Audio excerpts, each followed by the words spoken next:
भंडाऱ्याचे पालकमंत्री बेपत्ता झाल्याची तक्रार पोलिसांकडे करण्यात आली आहे आणि या तक्रारीनंतर जिल्ह्यामध्ये आता एकच खळबळ उडाली आहे। डॉक्टर विजयकुमार गावित हे भंडारा जिल्ह्याचे पालकमंत्री आहेत, मात्र ते गायब असल्याची तक्रार शरद पवार गटाचे कार्यकर्ते अजय मेश्राम यांनी केली आहे। गावित जिल्ह्यामध्ये फिरकत नाही आणि त्यामुळे अनेक दिवसांपासून प्रशासकीय कामावर कोणाचाही वचक नाहीये असा आरोप या कार्यकर्त्यांनी केलेला आहे।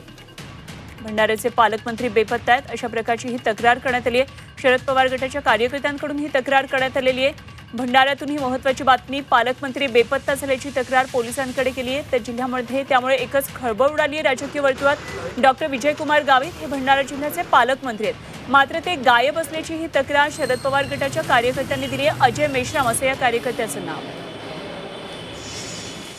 भंडारा शहरातले अनेक विकासात्मक कामे आहेत जे पालकमंत्री महोदय नसल्यामुळे ते समोर जात नाही। त्यामुळे आम्ही भंडारा पोलिसांना देऊन त्याच्या विरुद्ध आम्ही त्यांना शोधण्याकरता आम्ही तक्रार दाखल केली आहे। याच्यामध्ये आम्ही एक कलेक्टर साहेबांकडे गेल्या 5 महिन्यापासून तक्रार दाखल केली होती, परंतु त्याचे अद्यापही त्यांनी कोणत्याही प्रकारची दखल घेतली नाही।